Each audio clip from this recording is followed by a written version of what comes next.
Bueno, y no hay plazo que no se cumpla. Llegó el 2 de abril y con ello el presidente de Estados Unidos, Donald Trump, anunció los aranceles recíprocos a muchísimos países de todo el mundo y destacó que se cobrarán las tarifas según lo que los otros países le cobren a Estados Unidos. Lo llamó el Día de la Liberación de Estados Unidos y dijo estar convencido de que otras naciones estafan a la suya. Los aranceles recíprocos entrarán en vigor el primer minuto de mañana, del 3 de abril. En el caso de México y Canadá, por ahora, quedarán exentos de aranceles recíprocos ante las acciones para frenar la migración y el tráfico de fentanilo. Con ello, los productos dentro del TEMEC no tendrán una tarifa, por lo que no figuran en el tratado. Se les aplicará un arancel del 25%. April 2nd, 2025 will forever be remembered as the day American industry was reborn, the day America's destiny was reclaimed, and the day that we began to make America wealthy again. In a few moments, I will sign a historic executive order instituting reciprocal tariffs on countries throughout the world. Reciprocal, that means they do it to us and we do it to them. Very simple. Can't get any simpler than that. In sleepy Joe Biden's last year in office, the United States hemorrhaged 100,000 manufacturing jobs, and the number was going through the roof at levels never seen before.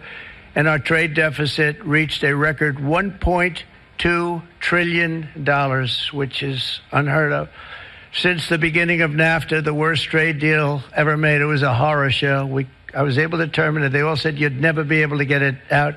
We had to get approval from Congress to get it terminated. We had to live with that deal. It was the worst deal, worst trade deal ever made by far. The tariffs will be not a full reciprocal. I could have done that, yes, but it would have been tough for a lot of countries. It's very simple if they complain. If you want your tariff rate to be zero, then you build your product right here in America, because there is no tariff if you build your plant, your product in America.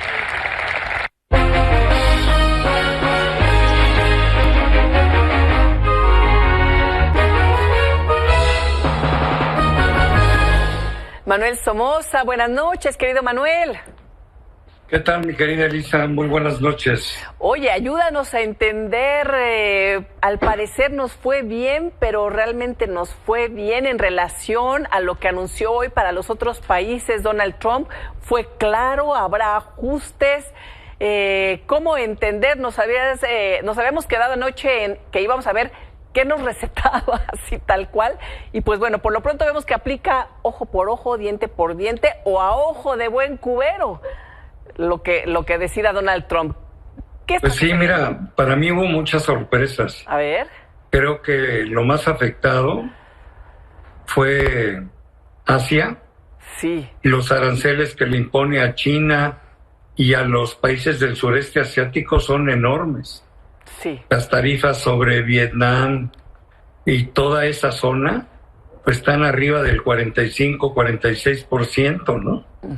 Entonces, yo creo que es lo más afectado de todo. Eso egoístamente nos conviene porque esos países son directamente competidores nuestros, ¿no? Sí. Yo te diría que en Europa todavía es difícil hacer el análisis, pero ahí sí les pusieron un arancel más o menos del 20%.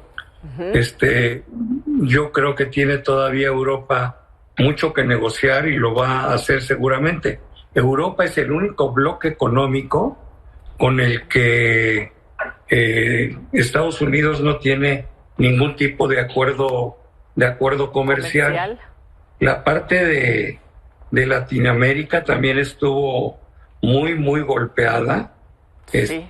Sobre todo, pues todo lo que está al sur de nosotros, los impuestos fueron muy severos, ¿no? Por ejemplo, en Perú los dejaron iguales, pero a Nicaragua se los van a subir al 18%, a Noruega el 15%, a Costa Rica el 10%, a Jordania el 20%, etcétera, etcétera, ¿no? O sea, pero aquí hay, por ejemplo, países como Madagascar con 42%, Myanmar 48%, en fin, la verdad es un horror lo que hizo este hombre. Oye, sin embargo, México y Canadá, eso te pues iba a preguntar, hasta ahorita Manuel. nos hemos salvado, porque ya dijo que no nos va a aplicar eso a los países que estamos dentro del TEMEC. Ajá. Sin embargo, sí tenemos el riesgo de que nos pongan el arancel del 10%, no se entendió bien si es del 10 o el 20%, por aquellas exportaciones que no cumplen cabalmente con las reglas del TEMEC. Uh-huh. Y yo aquí en algunas de estas semanas había comentado contigo ese riesgo, porque sí tenemos entre 150,000 y 200,000 millones de dólares que no cumplen con las reglas del TEMEC. Nosotros exportamos 500,000 millones de dólares a Estados Unidos. Ya hay un porcentaje que es como del 30% que no lo cumple. Eso serían estos 150,000 millones de dólares. Ahí sí nos podrían poner aranceles del 10 o del 20%. Sin embargo, también hay todavía espacio para negociar. Se nota, por lo menos yo lo noté en el discurso, que el fentanilo y la introducción de este veneno a Estados Unidos sigue siendo un tema, y ahí tenemos todavía cancha para avanzar, porque México ha cumplido cabalmente con los compromisos adoptados desde febrero. Sí. Las incautaciones de fentanilo y de otras drogas han sido enormes en los últimos 2 meses o 3, lo que no se había hecho en 6 años, lo hemos hecho en 3 meses, ¿no? Sí. Entonces, en ese sentido, tienen que estar complacidos. Lo mismo se ha disminuido drásticamente el cruce de ilegales a la frontera a Estados Unidos, ¿no? Sí. ¿Qué nos falta? Bueno, insisten en que todavía hay mucho narcopolítico involucrado, y ahí sí no hemos hecho todavía nada, pero bueno, Roma no se hizo en un día. Los avances han sido, me parece, sustantivos. Entonces, eso se refleja, por ejemplo, en el tipo de cambio. El tipo de cambio hoy estaba sobre niveles muy cercanos a 20.50, ¿sí? Y cuando después de que terminó el speech de Trump, el tipo de cambio se bajó hasta 20.19. Quiere decir que la percepción del mercado es que México va a salir mejor librado que los demás en todo este sainete. Pero bueno, pues todavía hay mucho que no sabemos. Yo creo que hay más preguntas que respuestas, pero hasta este momento México sale bastante bien y librado de los anuncios que hizo este personaje. Sí, veía estos números, los porcentajes, siempre decimos los porcentajes verdes, ¿no? E impresionante cómo se fue fortaleciendo el peso conforme avanzaban las horas del día, había dudas, después no se entendía muy bien lo que iba a decir Donald Trump, después ya cuando medio se entendió, en fin, y ahorita 20.19. Bueno, por lo pronto estamos librando el 2 de abril, querido Manuel. Pues vamos sí, poco la a poco. verdad que sí. Todavía falta camino por recorrer. Tenemos todavía cosas que hacer, pero yo me quedo más tranquilo de lo que estaba en la mañana. Sí. Vi el tipo de cambio cómo se fue arriba de 20.50, llegó hasta 20.57, ¿no? Sí. Y luego cuando lo ves caer, pues quiere decir que no es ya personal la impresión, sino que el mercado en lo general ha tenido una mejor impresión de lo que tenía en el transcurso de la mañana. Y eso simplemente es bueno. Y luego con el anuncio esto se ratifica, ¿no? El que nos haya dejado por el momento fuera de los aranceles recíprocos está bien, y si tenemos que hacer lo que tengamos que hacer para acomodarnos al TEMEC, pues lo haremos. Exacto. Porque además tenemos eso. Si estos 150 o 200,000 millones de dólares hacemos lo que tenemos que hacer, pues se acabaron los aranceles, porque entrarían nuevamente al TEMEC y ahí el impuesto es de 0. O sea que está en nuestra cancha que los productores que no hayan cumplido con el TEMEC, pues se pongan las pilas y lo hagan para no tener que pagar esas regalías o esos impuestos o esas tarifas como él les llama. Muchísimas gracias, querido Manuel, y mañana continuamos consignando, informando y analizando. Muchísimas gracias. Así es, nada más termino muy breve. Sí, los sí. futuros que nos dicen cómo van a abrir las bolsas mañana Sí. estaban horribles a las 4 de la tarde. Por ejemplo, el Standard & Poor's perdía más del 3%, el Nasdaq perdía 4,5%, y en este momento, bueno, pues esas cifras se han moderado un poquito, ¿no? Los futuros ya no están tan feos como estaban hace 4 horas, y eso es una buena noticia. Fíjate, nada más para cerrar te digo muy rápido. Sí, sí. El Nasdaq, que hoy creció 0.87 en el mercado de futuros, lo que nos dice es que está en, ¿Ahorita en cuánto está? En 3.18 negativo.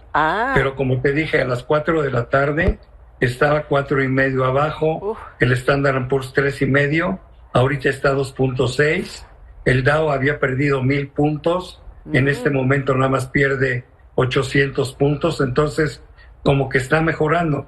Vamos a ver qué pasa en el transcurso de la noche y cuál es la apertura de mañana. Pero yo creo que esto se puede mejorar un poco todavía hasta el día de la apertura de mañana. Es cierto, porque el anuncio se hizo antes de más bien después del cierre de mercados, entonces ya empezó esto a moverse a pasos agigantados. Los mercados cierran en México a las 2, el anuncio se hizo como a las 2:15, ahí los futuros se fueron al diablo, ¿no? Y han venido mejorando, y el peso pues mejoró notablemente después de los anuncios, ¿no? Muy bien, estaremos pendientes para el día de mañana, querido Manuel, muchísimas gracias. Por supuesto, y perdón por tomar tanto tiempo, gracias a ti. Muy importante, Elisa. Gracias, Manuel, hasta mañana.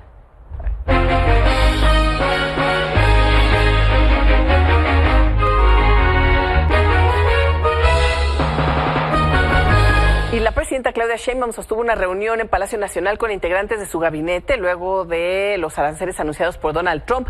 Mañana ya se presentará un plan integral en un evento en el que estará el gabinete legal y ampliado, gobernadores, y están convocados empresarios de diversos sectores y militantes de Morena.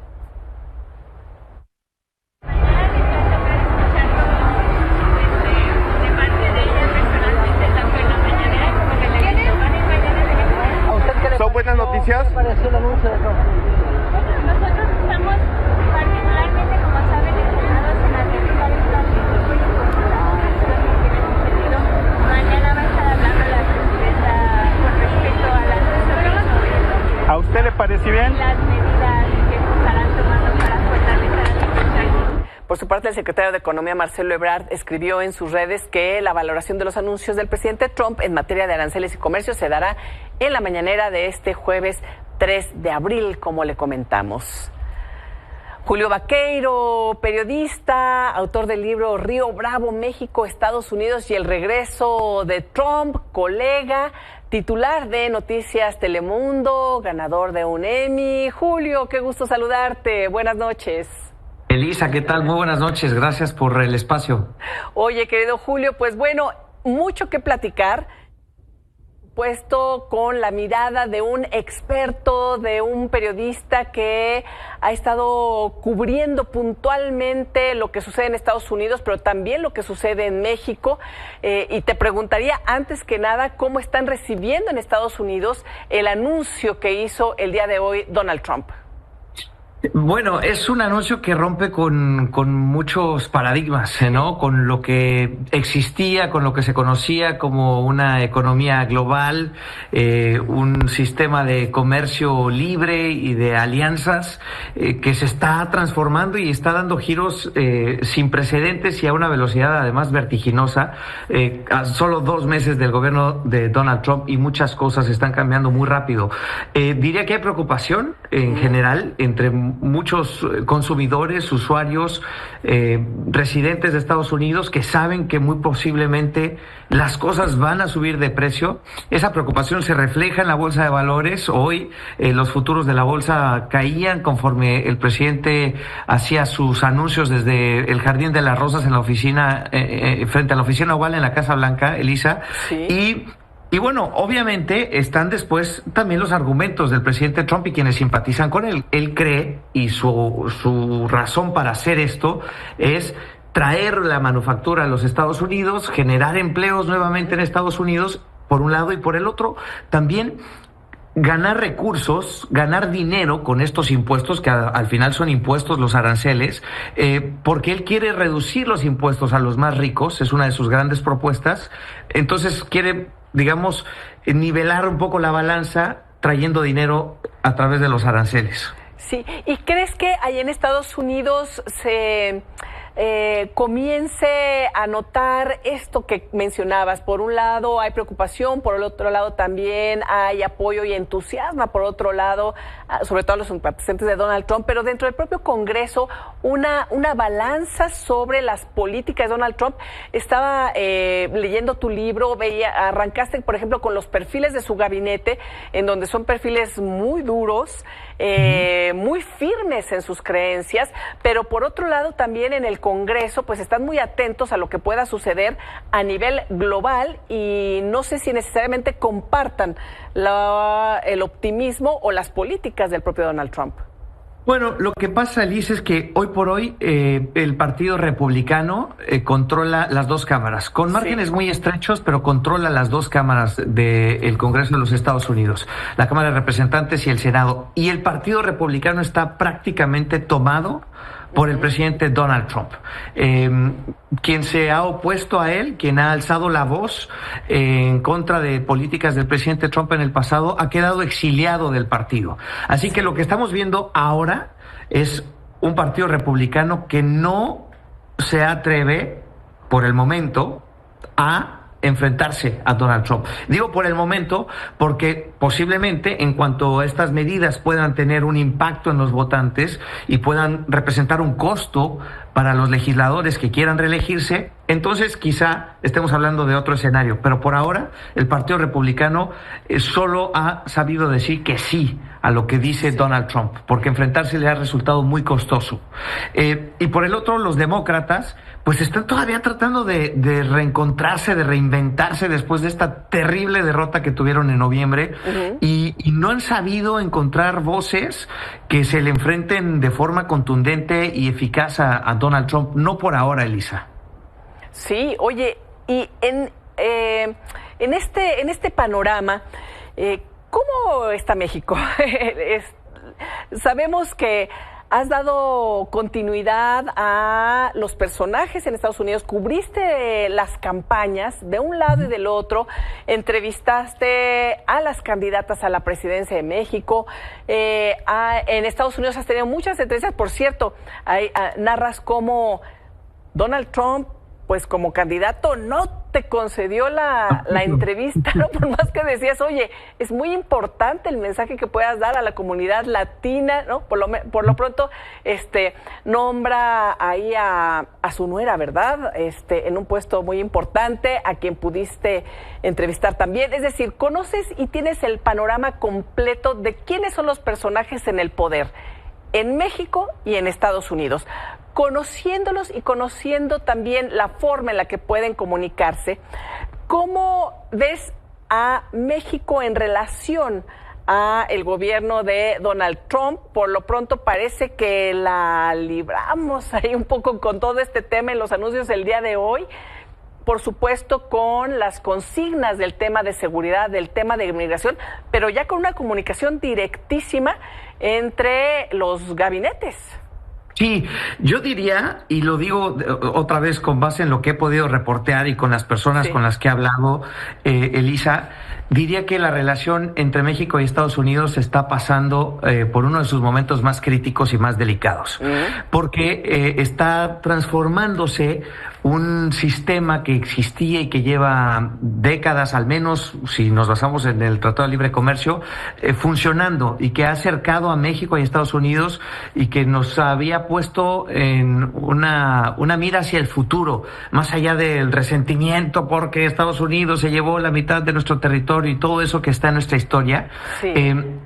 Hasta ahora veníamos de décadas muy productivas entre los dos países, en donde las comunidades estaban muy comunicadas, con mexicanos viviendo en Estados Unidos y ganando mucho espacio en la economía, en la cultura, en la sociedad en general. Y en este momento, pues hay un antagonismo que no se había visto antes. Nunca antes habíamos visto en un documento oficial de la Casa Blanca a un presidente decir que hay una alianza inaceptable entre el gobierno de México y el crimen organizado. Bueno, sí. Eso lo vimos en un documento de la Oficina Oval de Donald Trump. Es muy delicado. Hemos visto esta constante amenaza de aranceles. Y ahora, es verdad, por ahora parece que la libramos. Hoy la libramos, pero no hay que olvidar, Elisa, que ese 25% de aranceles para los productos que están fuera del TEMEC sigue vigente. Los impuestos del 25% para los autos y los productos de autos en el extranjero sigue vigente. El impuesto a los aranceles, los aranceles para el aluminio y el acero sigue vigente. Así que hoy no hubo anuncios sobre México, pero es que ya los había habido. Y al final México ha concedido, en parte por concesión con Estados Unidos, pero también posiblemente porque es lo que le conviene a México, y hay una convicción del gobierno federal que es la de combatir al crimen organizado, poner más control en la frontera. Todo eso lo ha dado México, y también ha enfrentado el costo que han enfrentado otros países que no han tenido estas concesiones. Es decir, también está enfrentando aranceles. Así que la situación entre los dos países es muy delicada, me parece, y sin embargo, como un lado positivo, estamos viendo efectivamente una comunicación estrecha, directa, y del lado de México la intención de colaborar, de escuchar, y ojalá sea beneficioso para los dos países, ¿no? Para México y Estados Unidos. Oye, Julio, y no puedo dejar de preguntar, porque también, bueno, en tu libro que está recién salido del horno, Río Bravo, sí. México, Estados Unidos y el regreso de Trump, vemos muchas de las fotografías en donde estás haciendo tus entrevistas y vas narrando también los momentos previos, todo el contexto.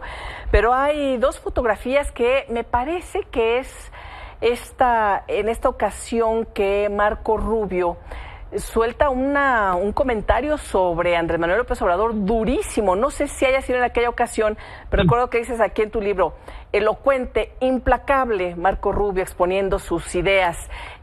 Obviamente todavía no estaba en el puesto tan importante que está en estos momentos, fue previo, pero fue durísimo en contra de Andrés Manuel López Obrador con todo este tema del crimen organizado.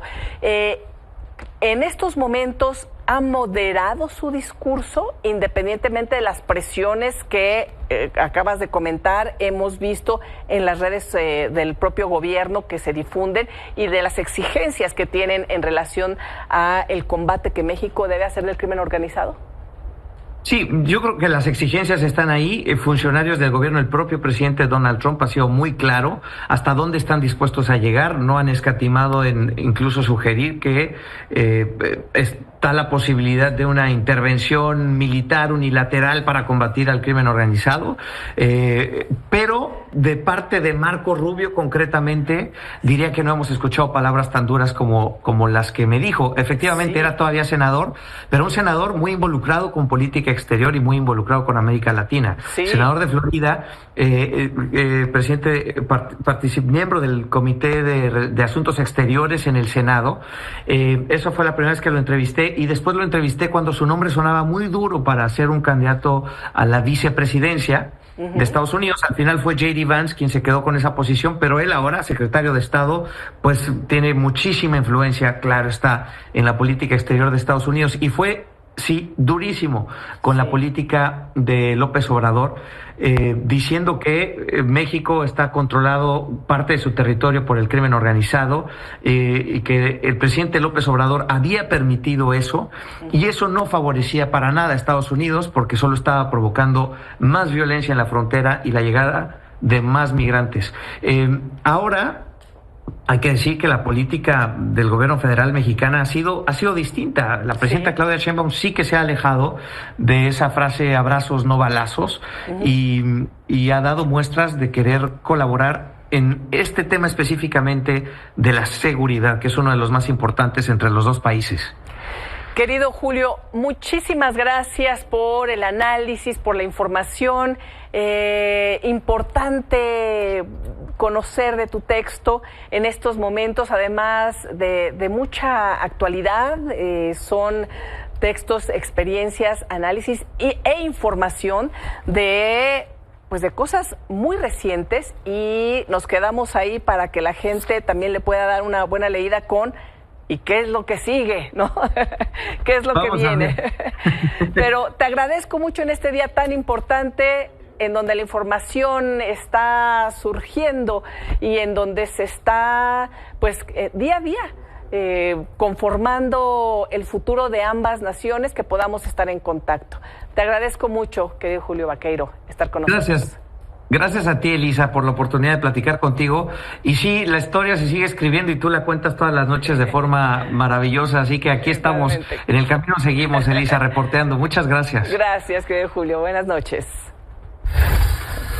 Y luego de la polémica por la proyección de imágenes de Nemesio Ceguera Cervantes, el Mencho, hablando de todo esto del crimen organizado en México, el Mencho líder del cártel Jalisco Nueva Generación, en los conciertos de Los Alegres del Barranco, el gobierno de Estados Unidos revocó las visas de trabajo y de turismo de los miembros del grupo. El subsecretario del Departamento de Estado, que antes era el embajador de Estados Unidos en México, muchos lo conocíamos, Christopher Landau, dijo que si bien cree en la libertad de expresión, no considera que el ejercicio de ese derecho debe quedar libre de consecuencias, pues no van a extender la alfombra roja a quienes enaltecen a criminales y terroristas. Por su parte, el acordeonista y segunda voz de Los Alegres del Barranco, Pavel Moreno, evitó responder sobre el tema durante una transmisión en TikTok.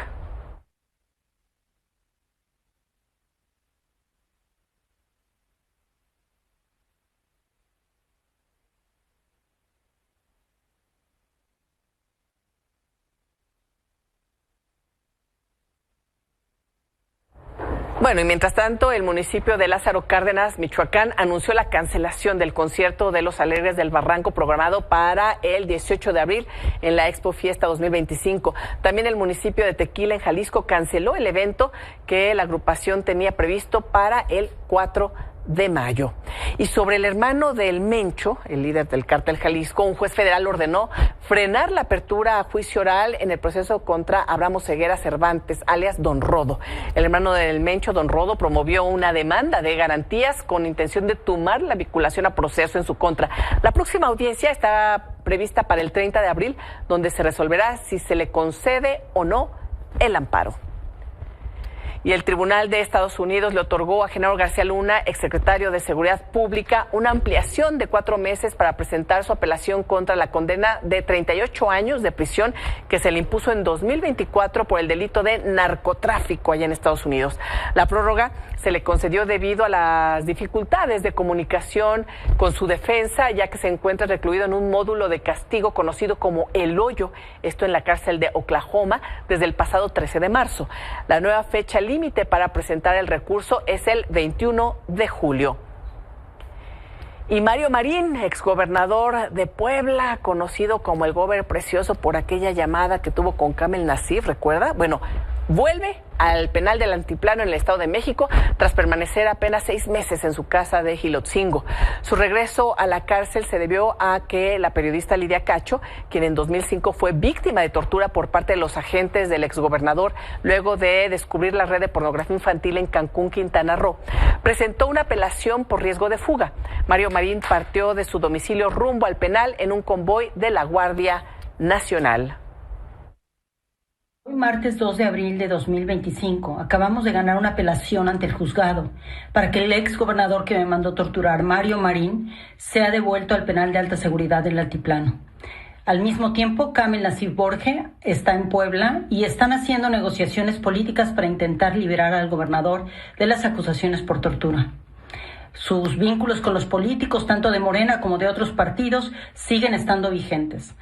2 de los 3 jueces aseguraron en esta nueva sentencia que Mario Marín es un preso peligroso efectivamente y que debe estar en el penal de alta seguridad. Debemos recordar que antes, en la cárcel de Cancún, creó una red de corrupción al interior y por eso tuvieron que llevárselo al penal de alta seguridad. Imaginen lo que está haciendo hoy en su casa en Puebla. Y Teresa González Murillo, integrante del colectivo Luz de Esperanza Desaparecidos Jalisco, murió luego de que el jueves fue atacada por 3 sujetos que intentaron secuestrarla en el interior de su domicilio ubicado en Guadalajara. Teresa recibió un disparo en la cara y permaneció grave hasta el día de hoy. Ella buscaba a su hermano Jaime González Murillo. Teresa también era líder comerciante de ambulantes en el centro histórico, en donde encabezó algunas protestas. Una pausa y volvemos con más información. Milenio, en los distintos espacios continuamos con las entrevistas de todas y todos los candidatos y las candidatas a la Suprema Corte de Justicia de la Nación. Magda Zulema Morri Gutiérrez, ella es candidata a ministra de la Suprema Corte de Justicia de la Nación y actual magistrada de la Sala Superior del Tribunal Federal de Justicia Administrativa. Y me da mucho gusto que nos acompañe esta noche. Bienvenida, Zulema, qué gusto. Gracias, Elisa, encantada de estar aquí, platicar sobre este proceso electoral histórico, inédito en la historia de nuestro país. ¿Cómo arrancaste? ¿Cómo arrancaste este proceso de campañas en redes, en comunidades, en medios? ¿Cómo empezar algo que a la vez es tan complicado? Porque es empezar de cero para darte a conocer y dar a conocer tu trabajo, ¿no? Yo creo que primeramente tenemos que respetar los lineamientos, respetar las normativas, las reglas que nos permite dentro de este proceso restrictivo para realizar campaña. Pues bueno, empecé entregando volantes en mi tierra, en mi lugar de origen. Acudí en esa región donde recorrí mucho tiempo, en mi niñez, en mi adolescencia, que es en el sur del estado de Sonora, en Ciudad Obregón, Sonora. Yo soy sonorense, entonces tuve oportunidad de empezar en Navojoa, a recorrer ahí el mercado municipal. Fui a una comunidad muy importante donde están los indígenas mayos, lloremes, en Echojoa, caminando en las calles. Bueno, había personas reunidas en una casa y bueno, pude pedir permiso para platicar con ellos, presentarme y terminé ahí en la laguna del Nainari, ahí en Ciudad Obregón, Sonora, que es un lugar pues donde hay muchas personas donde podemos platicar. Tú tienes experiencia en distintos poderes. Has estado trabajando en ejecutivo, legislativo, judicial. Platícanos un poco de ti, de tu trayectoria, para que la gente que en estos momentos nos escucha, nos está viendo, pues tenga un panorama más claro de quién es Zulema. Bueno, soy una servidora pública que he trabajado en el Estado mexicano durante 35 años, sirviendo efectivamente en el Poder Ejecutivo local en mi estado, también en materia federal, en el Ejecutivo, y es muy importante porque conocemos al gobierno en acción, conocemos realmente cómo funciona la administración pública y tenemos claro cómo deben, en su caso, delinearse o instrumentarse las políticas públicas para materializar los derechos humanos. Tuve oportunidad de también estar en el ámbito legislativo, en el proceso de creación y aprobación de leyes. Claro que tenemos que, además de políticas públicas que tenemos que tener claras, pues bueno, desarrollar herramientas de análisis económico del derecho, técnica legislativa, mejora regulatoria, y llego a la función jurisdiccional los últimos 15 años como servidora de la justicia, primero en una sala regional, en un tribunal muy importante que es el Tribunal Federal de Justicia Administrativa, donde podemos ver todos los temas de Estado cómo funciona el Estado mexicano, me refiero a la administración pública, en dónde falla, cuáles son los temas que más afectan a las personas. Y bueno, al llegar a la Sala Superior de este tribunal, donde actualmente integro, me quedó claro que tenía que hacer algo más. Por eso impulsé la creación de la Comisión para la Igualdad de Género, la cual presido desde el año 2014, pero bueno, desde antes ya trabajábamos en la política de igualdad. Y esto ha implicado más de 1,000 cursos y talleres de capacitación para aplicar la perspectiva de género. Y ya tenemos muchas sentencias, de las cuales es de verdad grato que las personas juzgadoras del tribunal nos pusimos las pilas y empezamos a trabajar con las sentencias. ¿Cuáles son los temas que impulsarías como ministra de la Suprema Corte? ¿Cuáles son los temas de interés? Bueno, estamos viendo, por supuesto, el tema de igualdad, el tema de derechos humanos. Has estado presidiendo estas comisiones importantes, impulsando a través de la legislación y después ya dentro del Poder Judicial. Pero como ministra, ¿cuál sería lo prioritario o lo urgente? Yo creo que dejar claro que tenemos que generar incentivos para que la justicia se resuelva de fondo y pueda contribuir a generar esa paz social que tanto necesitamos. Es importantísimo transparentar los procesos, no solamente las sentencias. Ya hemos avanzado en esto, pero necesitamos transparentar, porque el arbitrio judicial de las personas juzgadoras no significa que sea una discrecionalidad arbitraria. Tenemos que abrir la justicia para que se rinda cuentas. Yo considero que, y por la experiencia que tengo después de miles de fallos emitidos, que tenemos que aprovechar las tecnologías que tenemos. Por un lado, generar infraestructura para garantizar el derecho de acceso a la justicia, sobre todo en las comunidades más lejanas. Es parte de las políticas institucionales para eliminar esas barreras o obstáculos, pero también eliminar las barreras y obstáculos que impiden a las personas llegar a la justicia, que también hay barreras económicas porque les cuesta mucho dinero. Yo siempre he sostenido una justicia sin moches, sin palancas, para que realmente alcance a todas las personas. Pero te decía, Elisa, sobre todo utilizar las herramientas tecnológicas como la inteligencia artificial para que sea un referente, un auxiliar en identificar en qué casos durante el procedimiento podría haber un desvío, donde podríamos aplicar herramientas de derechos humanos, como lo son la perspectiva de género, la de derechos humanos, o esos tests que tenemos que realizar, esas pruebas que tenemos que realizar cuando hay restricciones a los derechos.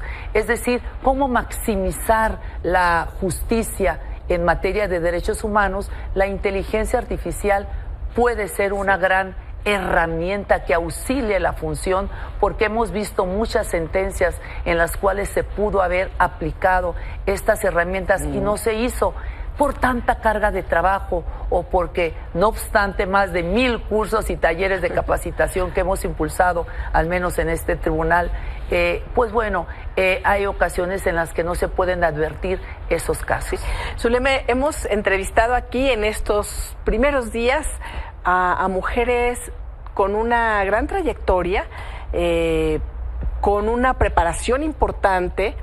Estaba viendo, fuiste una niña muy estudiosa y una joven muy estudiosa y una adulta con muy buenas calificaciones. O sea, creo que por supuesto que la preparación cuenta, pero por lo pronto hemos entrevistado a mujeres, pero me quedo con la duda si va a ser suficiente el espacio para las mujeres en la conformación de la nueva sala de la Suprema Corte de Justicia de la Nación, del Pleno, porque van a ser 9 y 3 ministras pasan en automático, digamos, no estuvieron sorteadas, que son las que están ya como ministras de la Corte. Quedarían 2 espacios si es que ellas son votadas nuevamente. Entonces parece que es poco el espacio para las mujeres todavía.